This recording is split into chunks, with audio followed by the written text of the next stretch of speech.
tortured is From the Front Row with Johnathan T. Rokford.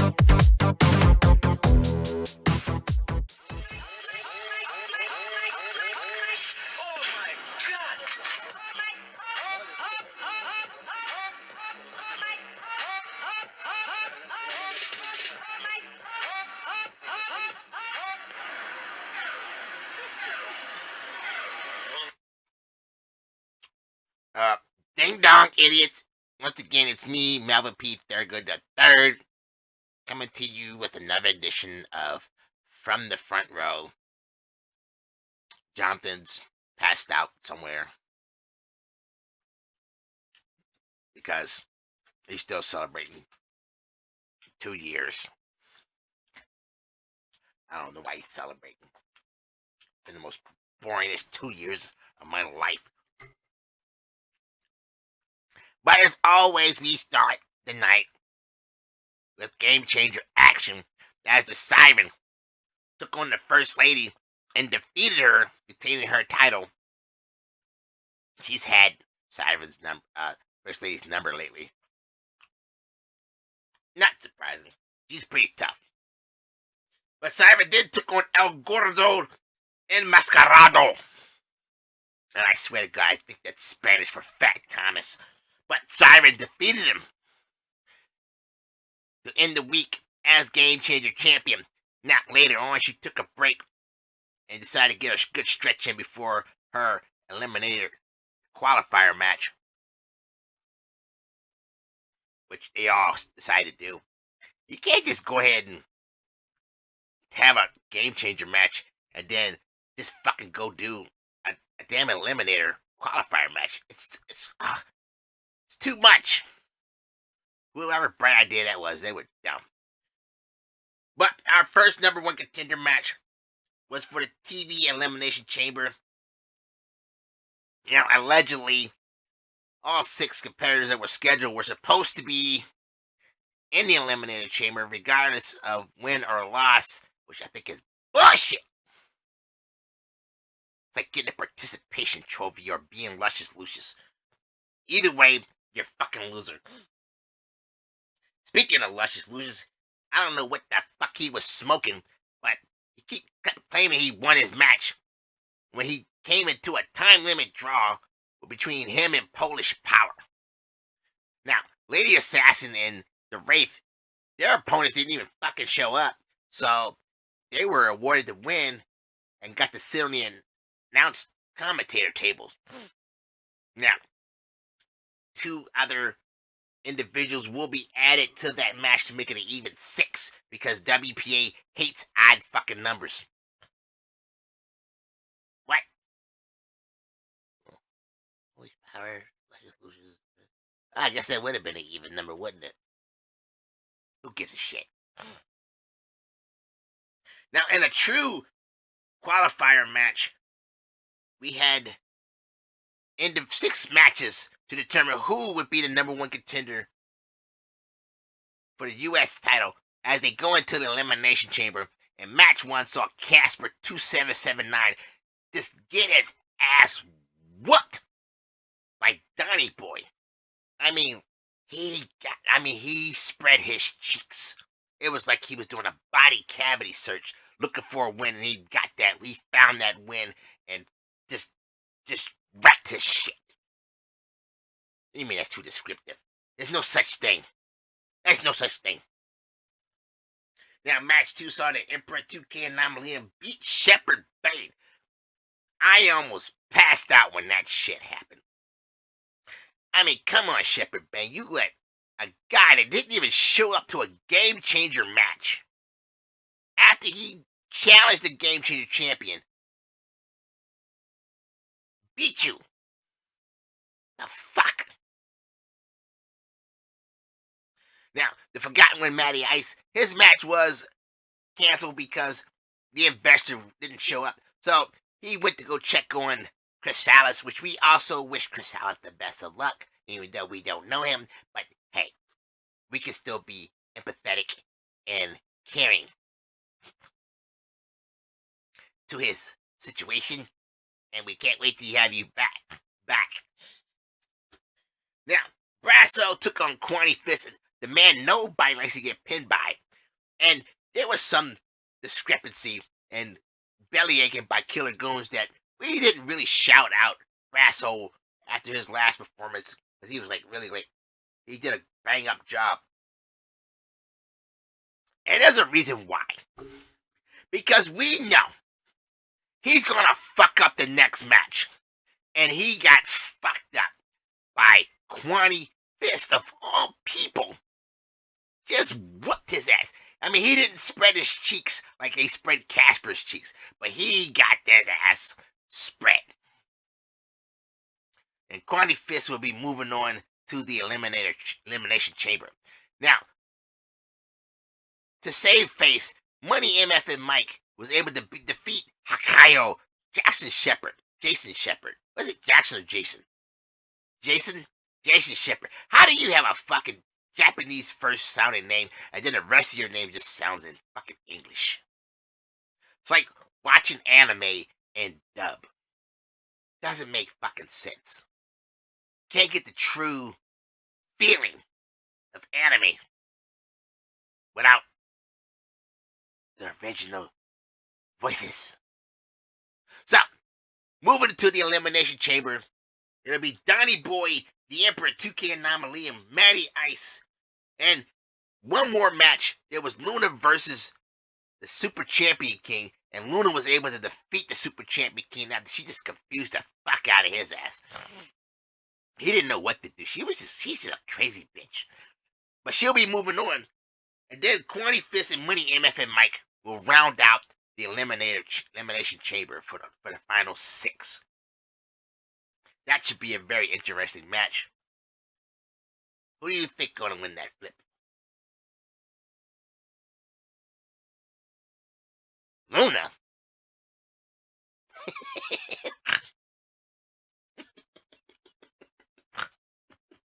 This isn't the Westminster Dog Show. My pick will be Matty Ice. I think Matty Ice will win the Elimination Chamber match for the U.S. title.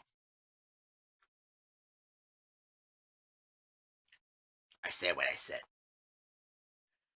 Now, our next Elimination Chamber qualifier match will determine who will be the number 1 contender for the Intercontinental Championship. And it was Lycan Umbris taking on Dramamine. And Dramamine put Lycan Umbris to sleep. Probably most likely because he was talking about his fucking cats walking across the counter when he's trying to eat his potato salad with raisins. I'm dead serious. That's some disgusting shit. He probably shops at IKEA. But Dramamine would move on after defeating Lycan Umbris. And then match 2 saw Money taking on the Blueprint, Jackson Aries, who decided to finally just tuck his sack and listen to his little woman tell him what to do. And he picked up the win. I guess we know who was really in charge of that it couple then.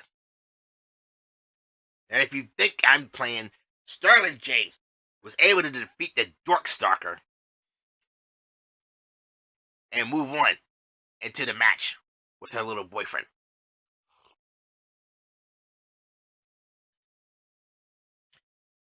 Now, Captain Mexico took on Cats and Corey and was able to pick up the win in a pretty, somewhat dominating fashion. This is coming after his last match. I think it must have prepared him pretty well. Cats and Corey, I mean, that guy. The guy comes out with a loss. Lost his title. And then can't even go for the Intercontinental title because he lost. Captain Mexico's on a roll, though. Just back-to-back weeks with a win. Now, match 5 saw South Bronx Savage taking on Nurkahante, and that series of matches, that was the match, and Nurkahante was able to squeak out the win over South Bronx Savage. Yeah, and that series, that was the match. That was a tightly contested match there. Match 6, the final match of that series, saw Martel the Carpenter take on El Gordo Enmascarado. And I swear, I'm going to say it again. It's got to be Fat Thomas in a mask. There's nobody that fucking fat that sweats barbecue sauce. What do you mean it wasn't barbecue sauce? It was Taco Bell mild sauce. First off, that's not Mexican. I swear. That was some tilapia. It could be tilapia, but I swear. Anyway, El Gordo was able to defeat Martel the Carpenter, which isn't saying a lot, but he beat him. So, rounding out your United States elimination qualifier. No, your IC, Intercut. I already went through the US shit.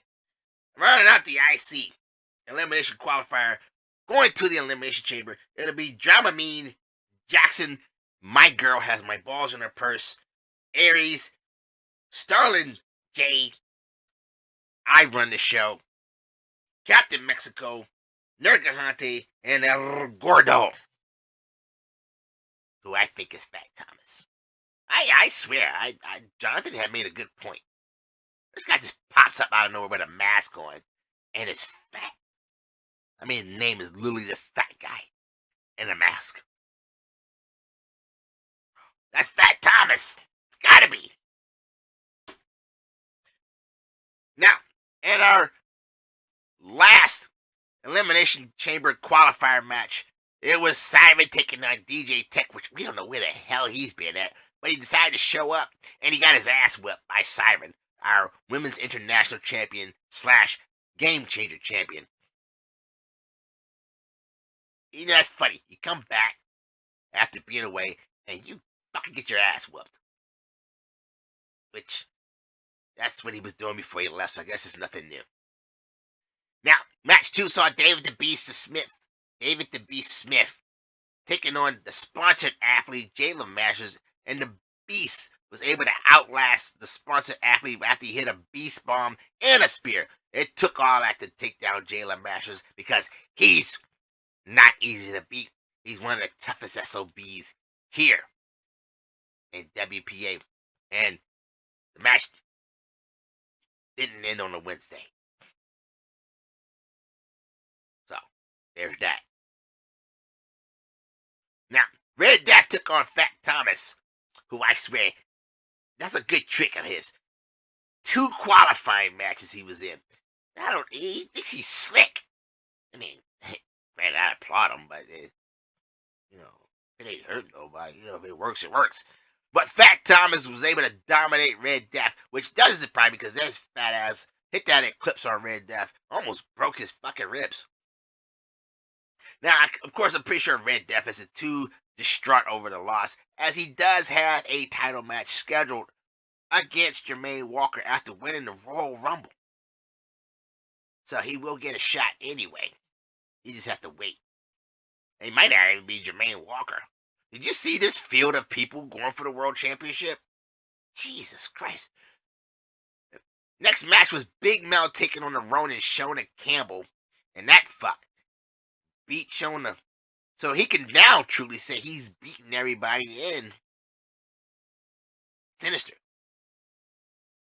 And he's the first person to be named Grand Slam champion. Yeah. It's funny, the god of this shit. You'd think he would have been the first, and he wasn't. It was Big Mel. Fucking Big Mel. Now, match 5 saw Johnny Rocco taking on the badass Eddie Vendetti, and Johnny Rocco was able to pick up the win after he hit the Annihilator on the badass, which in the match he pretty much controlled most of the match. Badass, he didn't have a good answer for Johnny's offense. Yeah, coming from a guy who was crying about, I want my IC match, throwing a tantrum like a toddler. Yeah. He still has not gotten a chance because he keeps losing them. Now, match 6, which was the match of that series, was the First Lady Alexa Leslie taking on the Tezzeret. And the Tezzeret was able to finally put the First Lady away and pick up the win. So, in the Elimination Chamber to determine who will be the number one contender for the World Championship, we have Siren, The Beast, David Smith, Fat Thomas, Big Mel, Johnny Rocco, and Tezzeret. We have a couple, and then a couple of idiots, and 2 fat asses. I don't think the chamber's big enough. But that's a stacked Elimination Chamber for the world title. I don't envy Jermaine Walker. No. If he makes it through his next opponents, man, he still has to face one of these guys. His best bet is the Beast wins because he can't beat Jermaine in the fucking title match anyway, so he's fucking up. He's the only guy in Sinister that can't even like come to a time limit draw. Jermaine just beats him. It's like he's still laying down for Jermaine. Now, our last match was an 8-man tag team match. Speaking of the champion, I got a bone to pick. It was Jermaine Walker, Mac Blakely, Wolf Knight, and JP DiMaggio taking on the Street Fight King, the Master Sean Puff, the Idol Steve Sampson, and Texas Hate You. And the challengers won, led by the Street Fight King, who pinned Wolf Knight, who was late to the match. It's like he didn't get the memo. Hey, you got a match. Might want to show up. Show up. Danger, Will Robinson. What the hell's wrong with you? Jermaine was not happy. He looked like he's about to throw a fit.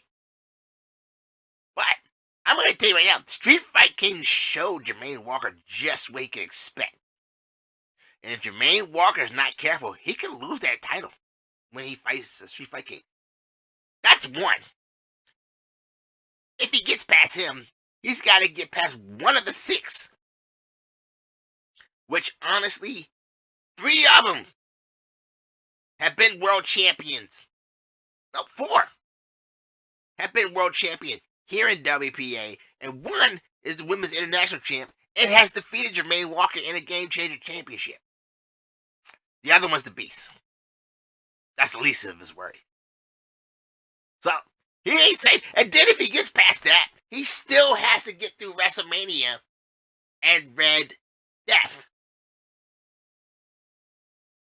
I do not envy the guy. Hey, Flip, you know if you say your name fast, it almost sounds like Philip. You know if you say Philip, yeah, if you say Philip fast, it almost sounds like Flip. Yeah. What do you mean? Where are you from anyway, Flip? We know where everybody else is from. Where are you from? How come we don't ever see you doing the intros? When you gonna sit here and do the show? What? You mean shut the fuck up? You shut the fuck up, asshole. I honestly, I don't know what the champ's gonna do. Yeah, that was one hell of a match, though. I tell you what. But the challengers just fucking came in there and just like wrecked shit.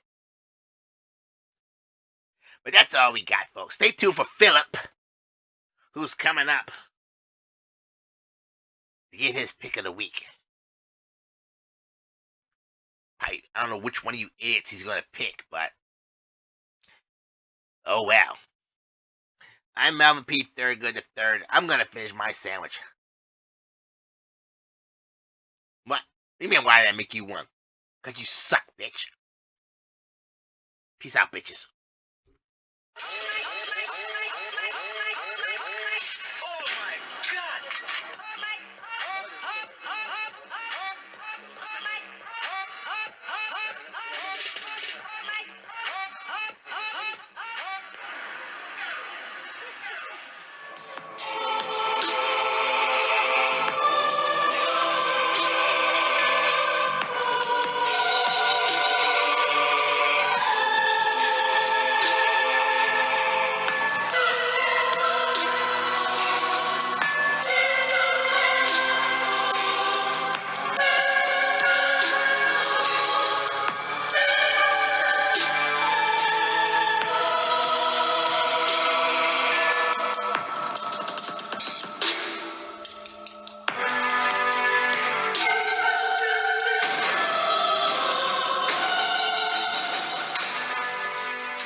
WPA. Once again, it is I, Philip Alexander Carrington IV. It is your honor, as always, to hear my voice come across your airways, as you should always feel privileged for the opportunity to hear who my pick of the week is. And like previous weeks, I had a bevy of choices. I could have went with either First Lady or Tezzeret, who put on a banger of a match. I could have went with Negante and his opponent, who also put on one hell of a match. I would have never went with the Darkstalker, Scallywag. Still don't know how he made my top 10. But nevertheless, my pick for this week led his team of challenges against the world champ, the US champ, the TV champ, and the Intercontinental champ in a champions versus challengers match. And while he might not have outperformed the world champ, the world champ didn't even outperform the US champ, so that's neither here nor there. He did lead his team to victory by picking up the pin. I speak there of the Street Fight King. Now the question remains, will the Street Fight King find the same success when he faces Jermaine Walker one-on-one? It's one thing to pick up the win when Jermaine Walker's not involved in the decision. It's another thing to try to pick it up where he controls his fate. But we shall see. But until then, folks, have a safe weekend. I bid you good day.